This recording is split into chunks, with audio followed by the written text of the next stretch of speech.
देखो भैया, आज हम लोग घर्षण पढ़ने जा रहे हैं। क्या पढ़ने जा रहे हैं? घर्षण, फ्रिक्शन। घर्षण सबसे मेन बात है, इसकी परिभाषा ही सबसे इंपॉर्टेंट है। परिभाषा क्या है? जैसे ये पेन है हमारे हाथ पे ना, तो घर्षण का परिभाषा जनरली किताबों में लिखा होता है कि पिंड की गति का विरोध करने के लिए जो उत्पन्न होता है प्रतिक्रिया बल या विपरीत दिशा में बल, उसी को घर्षण कहते हैं, जबकि ये पूर्ण रूप से गलत है। इधर देखिए, ये पिंड गतिशील है नियत वेग से, तो यहां घर्षण 0 है इन दोनों के बीच में। कब घर्षण लगता है? जब सापेक्षिक गति होती है।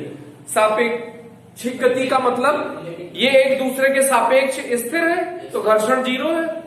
ये एक दूसरे के सापेक्ष जब चलते हैं तब घर्षण उत्पन्न होता है। तो जब घर्षण क्या है? किन्हीं दो या दो से अधिक वस्तुओं के सापेक्षिक गति का विरोध करने वाले बल को घर्षण बल कहते हैं। फिर से, किन्हीं दो या दो से अधिक वस्तुओं की गति का विरोध, सापेक्षिक गति का विरोध करने के लिए उत्पन्न बल को या विरोधी बल को घर्षण बल कहते हैं। ये बात समझ में आई कि नहीं आई? क्या कहा हमने? किन्हीं दो या दो से अधिक वस्तुओं के सापेक्षिक गति का विरोध करने के लिए उत्पन्न घर्षण को, उत्पन्न बल को, विरोधी बल को घर्षण बल कहते हैं। ठीक है। The tendency to oppose relative motion, the tendency to oppose relative motion is called friction force, is called friction force. तो ये समझ में आ गया होगा भैया, जो रिलेटिव मोशन की टेंडेंसी का अपोज करे उसी को फ्रिक्शन बोलते हैं। क्या? रिलेटिव मोशन की टेंडेंसी का अपोज करे, मतलब सापेक्षिक गति का विरोध करे, उसी को क्या कहते हैं? घर्षण बल। जैसे कि मतलब अगर ये देखिए, ये आपका हाथ है, ये वस्तु है, ये क्या है भैया? हाथ, और इस पर ये कोई वस्तु रखी है। क्या रखी हुई है? और ये नियत वेग से गतिशील है। ये हाथ किस वेग से गतिशील है? नियत वेग से।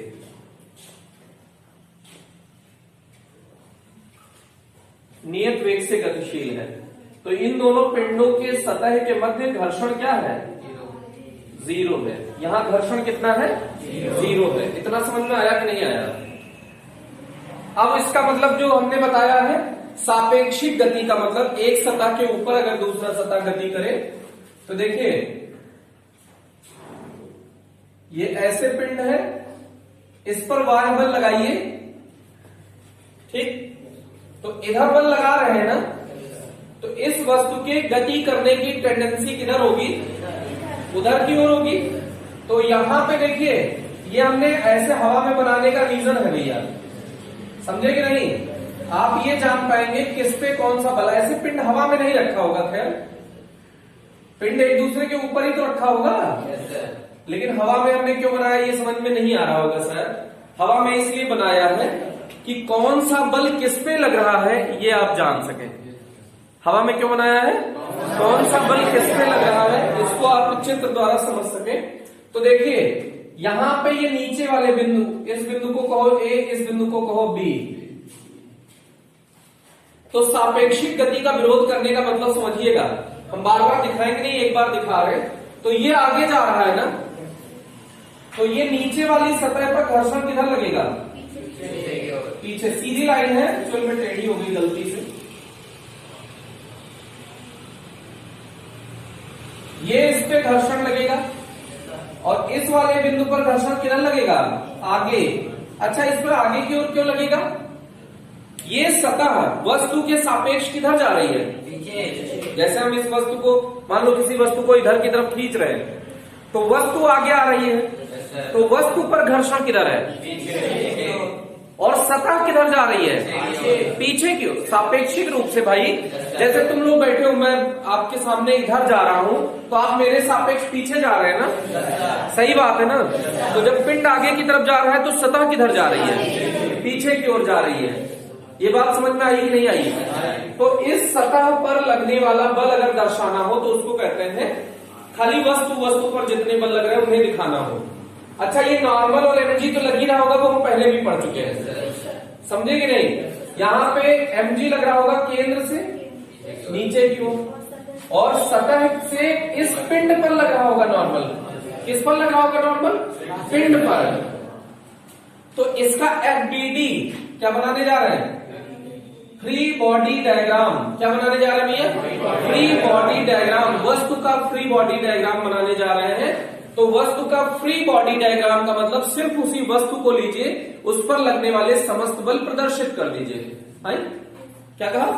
सिर्फ वस्तु को लीजिए, उस पर लगने वाले समस्त बल प्रदर्शित कर दीजिए, उसको कहते हैं FBD। इस पर किधर लगा है बल? आगे की ओर। इसी पर घर्षण किधर लगा है? पीछे की ओर। इस पर N लगा है, इस पर इसके केंद्र से mg लगा है। तो ये सारे बल इसी पिंड पर लगे हैं ना। ये जो नीचे वाला घर्षण है ये सतह पर लगा हुआ है, तो उसको कंसीडर नहीं करेंगे, उसको नहीं लेंगे। जब सतह की गणना करेंगे तब सतह का घर्षण लेंगे। अभी हम पिंड पर लगने वाले समस्त बल देख रहे हैं ना, तो पिंड का ही घर्षण को लेंगे। तो जनरली हम लोग आज के बाद इसी चित्र को कैसे बनाएंगे ये समझिएगा। आज के बाद हम लोग इस चित्र को ऐसे दिखाएंगे कि इधर बल लगाए तो इधर घर्षण लगा। समझ में आया कि नहीं आया? इधर बल लगाए तो इधर घर्षण लगा, तो इसका सतह वाला घर्षण कभी नहीं दिखाएंगे। आज पहली बार रखा इसलिए दिखा दिया, इसके बाद नहीं दर्शाया जाएगा। ये बात समझ रहे हैं कि नहीं आ रहा? समझ रहे हैं? क्यों नहीं दर्शाया जाएगा? क्योंकि ये जो घर्षण लगा है इस वस्तु पर लगा, हमें कौन सी वस्तु का घर्षण लेना है? जो ये वस्तु है इसका ही तो सारा बल लेना है। तो इसका ये तो सतह पर लगा है ना इधर वाला घर्षण, तो इसको नहीं लेंगे आज के बाद। समझ में आया कि नहीं आया? तो आपको हम सिर्फ ये दिखा दिया करेंगे तो आप समझ जाएंगे क्या कि इसका मतलब सतह पर भी लगा होगा विपरीत दिशा में, लेकिन उसको सर दिखा नहीं रहे हैं। ये बात समझ में आई कि नहीं आई? तो घर्षण कुल मिला के इस वस्तु पर ले रहे हैं, क्योंकि इस वस्तु का बल ले रहे हैं, इसी वस्तु पर लगने वाला समस्त बल ले रहे हैं, तो उसको हमने FBD से प्रदर्शित कर दिया। FBD क्या होता है भैया? Free body diagram. क्या होता है? Free body diagram. मुक्त वस्तु चित्रण या चित्र, मुक्त वस्तु चित्र। क्या है? मुक्त वस्तु चित्र। वस्तु का मुक्त रूप से जब चित्र बनाएंगे तब उसी को कहते हैं फ्री बॉडी डायग्राम, मुक्त वस्तु चित्र। समझ में आया कि नहीं आया? अरे आ गया क्या? तो अगर ये वस्तु आगे की तरफ जाएगी तो इसमें घर्षण पीछे की ओर लगेगा। अभी देखिएगा, फिर से देखिएगा, इसी वस्तु को हम ऐसे दिखा रहे हैं।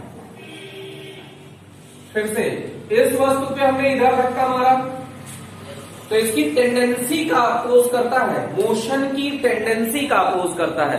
ये किधर मूव करने का मन बना रहा है? पीछे की ओर ना। अरे ऐसे धक्का मार रहे हो तो वस्तु उधर सरकना चाहेगी ना, तो इस पे घर्षण किधर लगेगा? हाथ से बताया करें, आगे पीछे में कंफ्यूजन हो जाता है। हाथ कहाँ है भैया? गब्बर ले गया क्या? किधर लगेगा? इधर लगेगा। माइनस आई है, नशे से चढ़ गई है, उधर कैसे जाएगा? अच्छा उधर लगेगा घर्षण। हाँ, पहनाने की पूरी कोशिश है। तो इधर जब बल लगाएंगे तो घर्षण किधर लगेगा भैया? किधर लगेगा? इधर लगेगा। ये बात समझ में आई? ये किस पे लगा है? सतह वाला किधर लगेगा? पीछे की। सही बात है ना, उसको दिखाने की कोई जरूरत नहीं। ये बात समझ में आई क्या? जादू दिखाए क्या?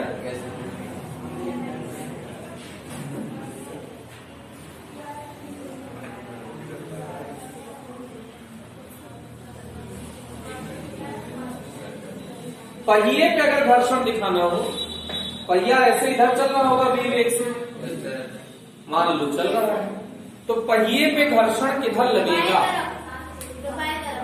बाएं तरफ, पीछे की ओर। ये बात समझ में आई कि नहीं आई? अरे आई नहीं आई? बिल्कुल गलत जवाब। कैसे लगेगा इधर? बहुत सही बात है। देखो छोरा इतने दिन बाद आया और परफॉर्मेंस दे रहा है। इधर देखो, इधर इसको अगर सरका दो हल्का सा, तो इस बिंदु की सरकने की टेंडेंसी किधर होगी? नहीं आया। घर्षण देखना है तो हल्का सा सरका दिया करो ना।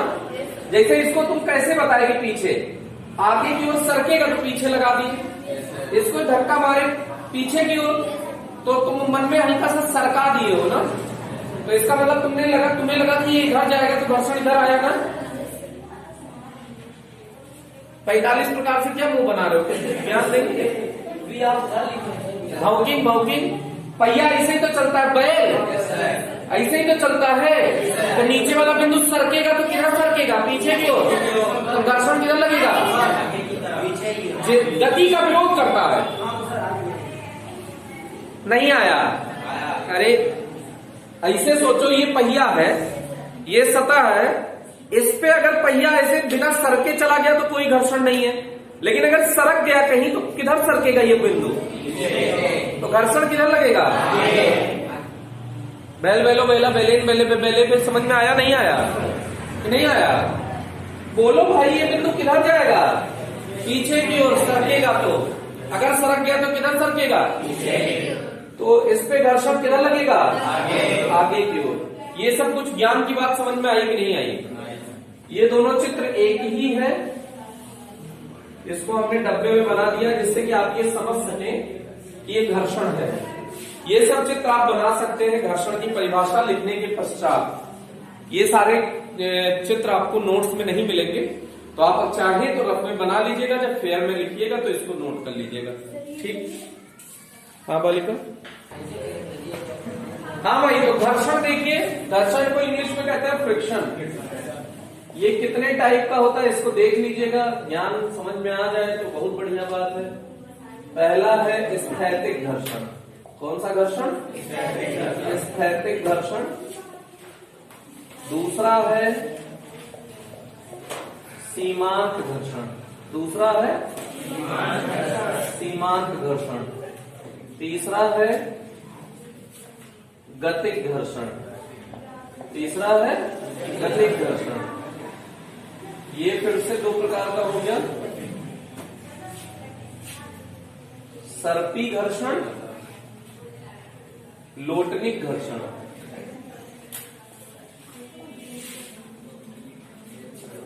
सर्पी घर्षण, लोटनिक घर्षण।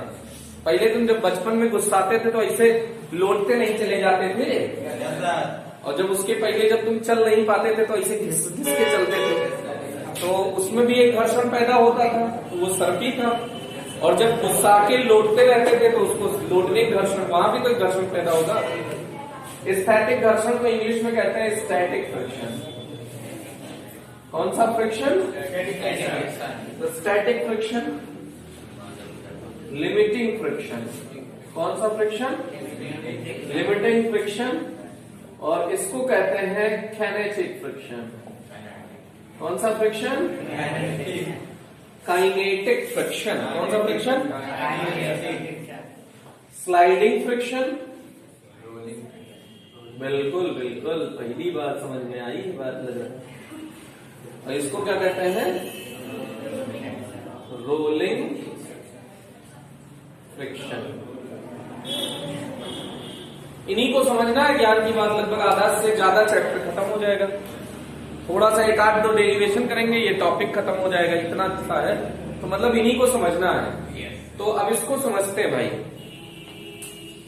क्या हुआ कि मेरे पास 10-15 लाख रुपए इकट्ठे हो गए।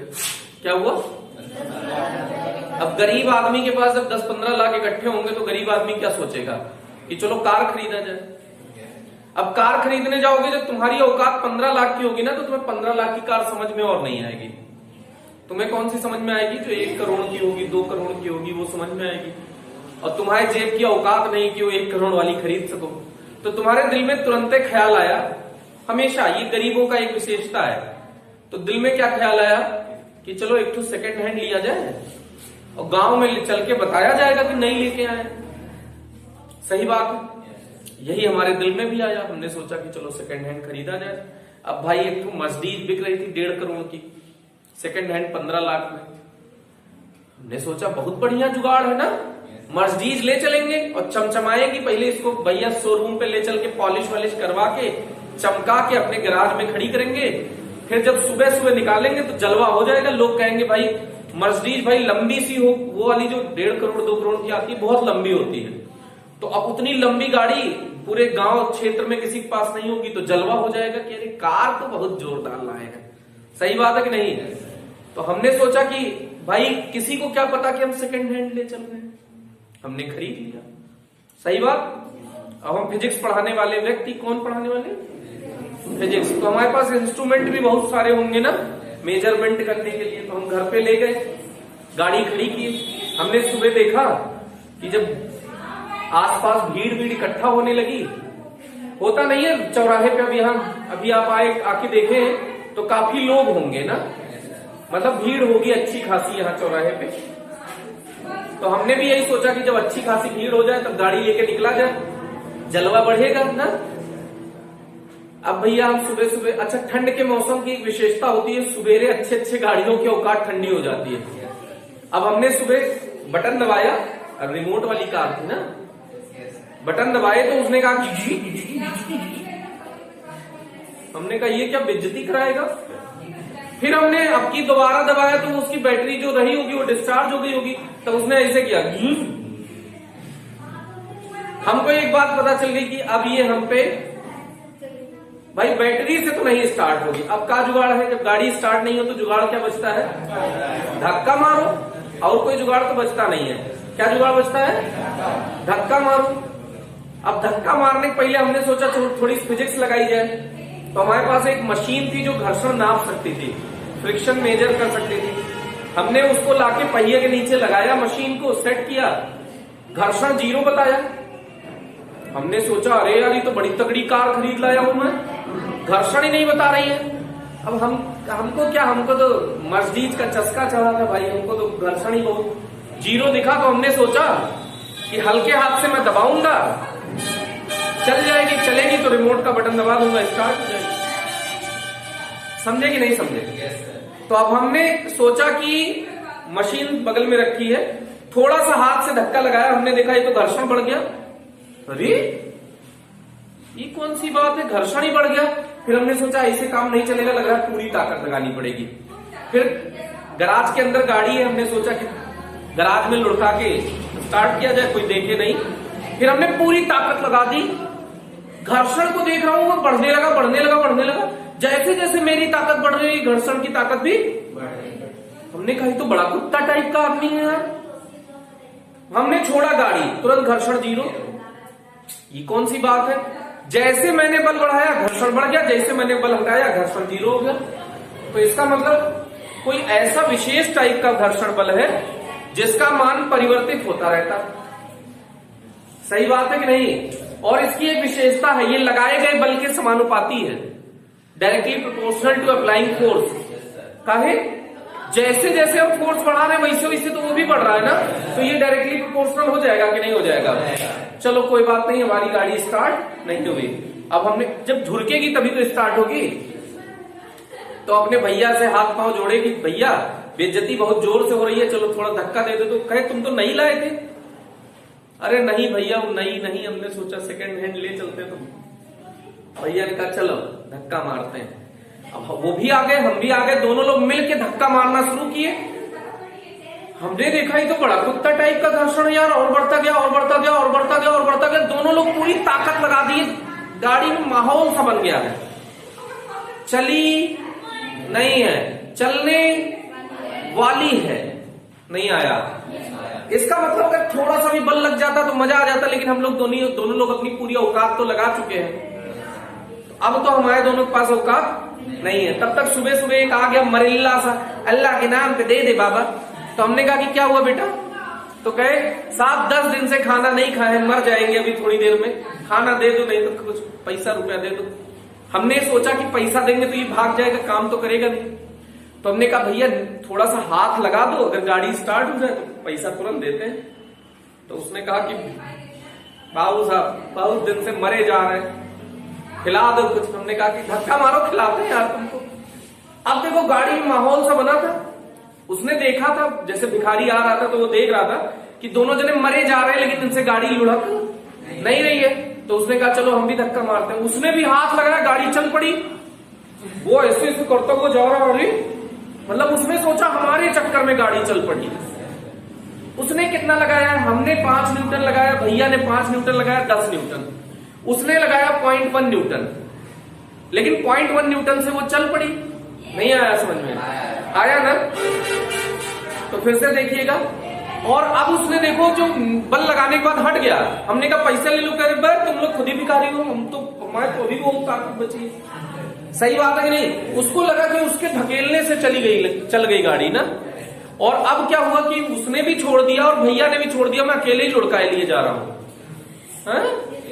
देख रहे हो औकात बदल गई, नहीं आया समझ में? अब इसको पूरी कहानी को कंक्लूड करते हैं, इकट्ठा करते हैं। आप इसको समझिएगा क्या हुआ कि जब हमने बल लगाया तो बल का मान बढ़ा तो घर्षण भी बढ़ा। तो वो कौन सा घर्षण था? स्थैतिक। वस्तु में गति प्रारंभ नहीं हुई है। और हम और भैया ने जब मिलके पूरी ताकत लगा दी तो गाड़ी लगभग चलने वाली है, चली तो लगाया गया वह अधिकतम बल जिसके विपरीत मतलब जिसके पश्चात यदि बल का मान थोड़ा सा भी बढ़ा दे तो वस्तु में गति प्रारंभ हो जाएगी। सीमांत घर्षण कहलाएगा ना। अभी भी घर्षण नहीं लग रहा है लेकिन वो अधिकतम है, उसके बाद अगर थोड़ा सा भी बल लगाओगे तो गति प्रारंभ हो जाएगी। नहीं आया? भिखारी ने लगाया जैसे ही थोड़ा सा, कार चल पड़ी। तो अगर वस्तु पर बल लगाने के पश्चात वस्तु में गति प्रारंभ हो जाती है तो वस्तु की गति के विरुद्ध लगने वाले घर्षण बल को गति घर्षण कहते हैं। चल जाएगा क्या? फिर से, जब किसी पिंड पर बाह्य बल लगाने पर पिंड में गति प्रारंभ तो लगाए गए उस बल के विरुद्ध लगने वाले बल को घर्षण बल कहते हैं। चलेगा? अरे चलेगा, इसी लगे हाथ सब खत्म हो जाएगा। सुनिएगा ध्यान से।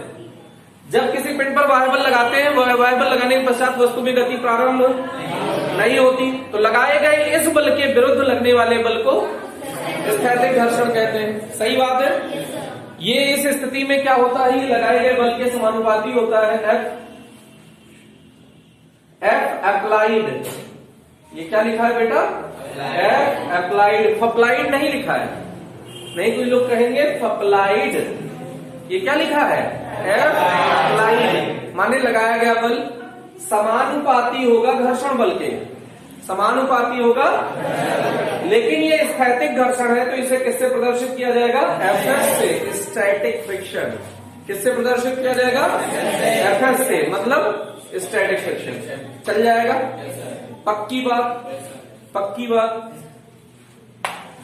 इसके बाद सीमांत घर्षण। घर्षण बल की वह अधिकतम सीमा, क्या? घर्षण बल की वह अधिकतम सीमा जिसके पश्चात यदि बल का मान थोड़ा सा भी बढ़ा दे तो वस्तु में गति प्रारंभ हो जाती है। जिसके बाद देखो भिखारी आया, हम लोग 5 न्यूटन लगा रहे थे, नहीं चल रहा था, 0.1 न्यूटन लगाया, चल पड़ा। तो बल का मान थोड़ा सा भी बढ़ा दे, कितना बढ़ा दे? थोड़ा सा भी बढ़ा दे तो वस्तु में गति प्रारंभ हो जाती है। लगाए गए इस विरुद्ध लगने वाले बल को सीमांत घर्षण कहते हैं। सही बात है कि नहीं? सही बात है। गतिक घर्षण, जब किसी पिंड पर बाह्य बल लगाने के पश्चात पिंड में गति प्रारंभ हो जाती है तो गति के विरुद्ध लगने वाले बल को गतिक घर्षण कहते हैं। झेल ले जाओगे? सर्पी घर्षण, जब किसी भी वस्तु की किसी भी सतह पर पूर्ण रूप से सरकते हुए आगे बढ़ने की प्रवृत्ति हो, जब किसी भी वस्तु का किसी भी सतह पर पूर्ण रूप से सरकते हुए आगे बढ़ने की प्रवृत्ति हो तो इस प्रकार के घर्षण, इस प्रकार के गति के विरुद्ध, इस प्रकार की गति के विरुद्ध लगाए गए बल को सर्पी घर्षण कहते हैं। सही बात है।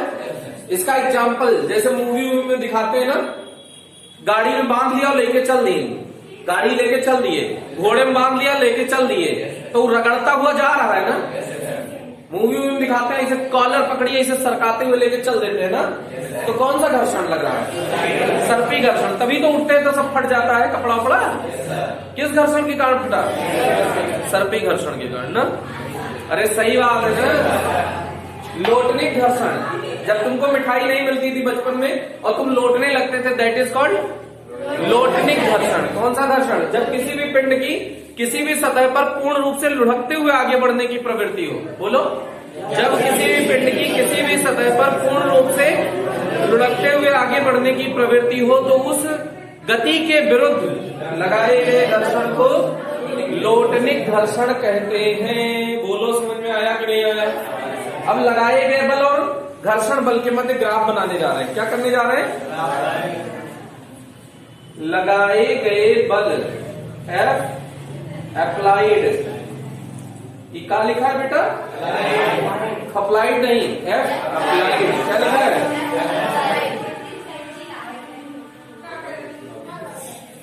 ये क्या है? घर्षण बल। कौन सा बल? घर्षण बल। किसके किसके बल बीच में ग्राफ खींचा जा रहा है? घर्षण बल और लगाए गए बल के मध्य ग्राफ खींचा जा रहा है।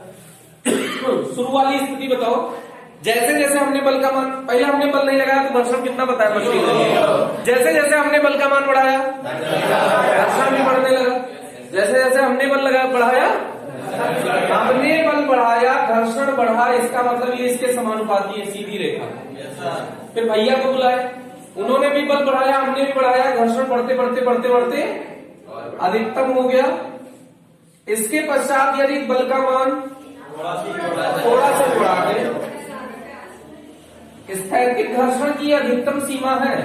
ये किसकी अधिकतम सीमा है? स्थैतिक घर्षण की अधिकतम सीमा है, जिसके पश्चात यदि बल का मान थोड़ा सा बढ़ा दे तो वस्तु में गति। लेकिन इस स्थिति में गति प्रारंभ हुई नहीं है, होने वाली है। हुई और होने वाली में बहुत अच्छा है ना? सही बात है ना? इतना कोई कष्ट नहीं है ना? अब यदि इसके बाद भिखारी ने थोड़ी सी बल का मान बढ़ा दिया तो वस्तु में गति प्रारंभ हो। लेकिन गति के दौरान एक सुंदर सी घटना आपने नहीं देखी। भिखारी ने भी कार को ढकेलना छोड़ दिया और भैया ने भी छोड़ दिया और मैं अकेले ही लुढ़काए लिए जा रहा था। सही बात है कि नहीं? सही बात है। इसका मतलब घर्षण घट गया। इसका मतलब घर्षण, अगर गाँव में रहते होगे तो कभी ट्रैक्टर को धक्का दिया होगा तो शुरू में यहाँ शुरू में धक्का लगाओ, चलता ही नहीं है, चलता नहीं है, तो एक आध दो लोग और लगाएंगे, फिर वो लोग छोड़ देंगे और दो तीन लोग बचे लोग ढुड़का ले जाएंगे पूरे ट्रैक्टर को ना। इसका मतलब गति प्रारंभ करना कठिन है। गति लेकिन एक बार प्रारंभ हो गई तो ले जाना आसान हो जाता है। सही बात है कि नहीं? हाँ, पकड़ के नहीं रोका जा सकता, इंजन से ही रोका जा सकता है। तो गति को प्रारंभ करना कठिन होता है। और एक अच्छा वाला, ये कौन सा घर्षण था? स्थैतिक घर्षण, कुत्ता टाइप घर्षण। कैसा घर्षण? कुत्ता टाइप घर्षण। जैसे जैसे तुम बल बढ़ाओगे वैसे वैसे ये भी बढ़ाएगा हराम को। तुम बल बढ़ाना बंद कर दो, ये भी बढ़ाना बंद कर देगा, तो हराम को नहीं है। सही बात है नहीं? स्थैतिक घर्षण की अधिकतम सीमा को सीमांत घर्षण कहते हैं। स्थैतिक घर्षण की अच्छा, अब भैया भी नहीं लगा रहे, भिखारी भी नहीं लगा रहे, मैं अकेले लुढ़का रहा हूं, इसका मतलब गति घर्षण का मान कम होता है ना? चल पड़ी तो घर्षण घट जाएगा, चल पड़ी तो घर्षण घट जाएगा और नियत हो जाएगा। घर्षण घट के क्या हो जाएगा? नियत हो जाएगा। घर्षण घटेगा और कैसा हो जाएगा? नियत। समझे कि नहीं? ये कौन सा घर्षण है? गतिक घर्षण। ये कौन सा घर्षण है? गतिक घर्षण। गतिक घर्षण की एक विशेषता है कि ये एक बार जितना हो गया उतना हो गया, फिर तुम ज्यादा ताकत लगाओगे ज्यादा तेज चले जाओगे, कम ताकत लगाओगे कम तेज चले जाओगे। ये हरामखोर टाइप का था, ये अच्छा वाला घर्षण है। सही बात है कि नहीं? गति प्रारंभ हो गई तब ये तुम्हारा विरोध नहीं कर रहा है, इसमें इसकी जितनी औकात है उतनी लगा देगा, फिर उसके बाद तुम गति कराओ, जितना ताकत लगाओगे उतना तेज जाओगे। ये होता तो तुम ताकत लगाओगे ये भी बढ़ा देता, तुम ताकत बढ़ाओ ये भी बढ़ा देता। तो ये हरामखोर टाइप का नहीं है क्या? बोलो भाई, समझ में आया नहीं आया? आया नहीं आया? तो ये ग्राफ समझ में आया कि नहीं आया? पक्की बात? पक्की बात? तो इसका अगर चित्र द्वारा इसे प्रदर्शित किया जाए सारे घर्षण को, तो आप इसको समझिएगा, समझिएगा समझिएगा समझिएगा। स्थैतिक घर्षण, ये पिंड है, इस पर वायुबल लगाए, इस पे घर्षण आएगा कि नहीं आएगा? नाम बोलो। एफ कौन सा? S, F S. F net बराबर अम्मा लगा दो। F net equals mass into acceleration. Net force लगाओ, किसी एक को धनात्मक किसी एक को ऋणात्मक मानो। एफ माइनस एफ एस बराबर एम इंटू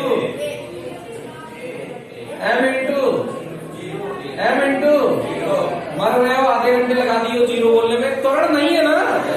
वस्तु स्थिर है तो त्वरण होगा क्या? वस्तु स्थिर है तो त्वरण नहीं होगा। तो ये जीरो हो गया।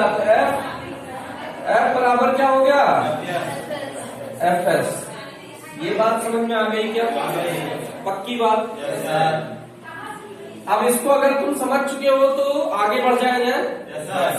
अब इसके बाद हम इसको समझा रहे हैं, इसी चित्र द्वारा समझा रहे हैं। अब बल खूब ज्यादा लगा दी हो, वस्तु जस्ट चलने वाली चली, तो ये घर्षण का नाम बोलो एफ एल हो जाएगा। ये हो जाएगा कि नहीं? एफ नेट बराबर एफ ए लगा दो फिर से, सही बात है। किसी एक को धनात्मक, किसी एक को ऋणात्मक मान लो, इसको धनात्मक बोलो।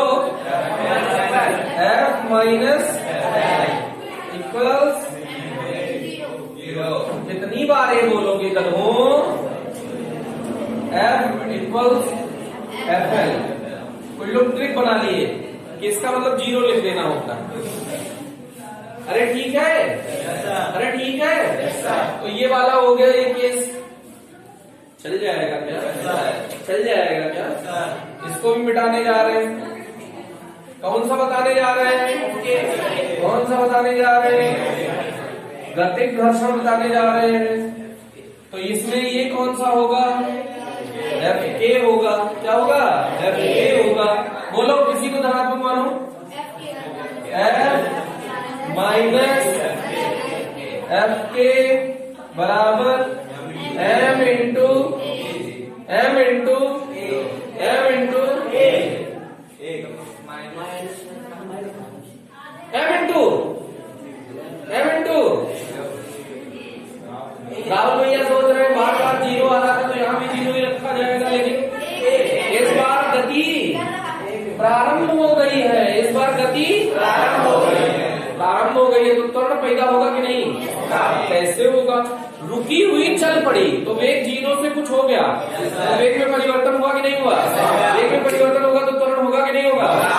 बोल लो भाई, समझे नहीं समझे? ये इसके लिए इक्वेशन बनेगा। पक्की बात।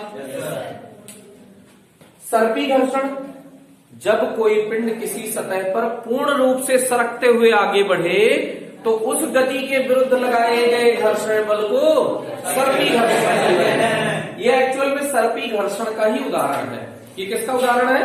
सर्पी घर्षण का उदाहरण है। चल जाएगा। सबसे मुश्किल है लोटनिक घर्षण समझना। लोटनिक घर्षण को तुम समझा ही नहीं सकते, इतना मुश्किल है। देखने में लग रहा होगा सबसे सिंपल है ना। जब कोई पिंड किसी सतह पर लुढ़कते हुए आगे बढ़े तो उसके विरुद्ध लगाए गए घर्षण बल को लोटनिक घर्षण कहते हैं। लेकिन इसको समझने के लिए बहुत ज्ञान की बात करनी पड़ेगी। आप देखो, इसमें घर्षण कहीं दिख ही नहीं रहा है। लोटनिक घर्षण में घूमने के कारण कहीं घर्षण दिख रहा है? वो कहाँ दिख रहा है बताओ? कहाँ दिख रहा है घूमने के कारण? इधर है बैलो बैला, इधर देखो इधर। अगर इसके नीचे वाले पॉइंट को देखो तो ये सीधे आगे बढ़ गया ना। सरकेगा तो उसके विरुद्ध आएगा, लेकिन ये तो सरका ही नहीं, तो घर्षण कैसे बताओगे, कैसे समझाओगे? सही बात है कि नहीं? तो उसको समझते हैं। चलो अगले टर्न पे आज के लिए इतना ही रखते हैं। सबसे बढ़िया है, टाइम लगेगा इसलिए आज इतना ही रखते हैं। Thank you. एक लेक्चर का और है घर्षण, कल खत्म हो जाएगा।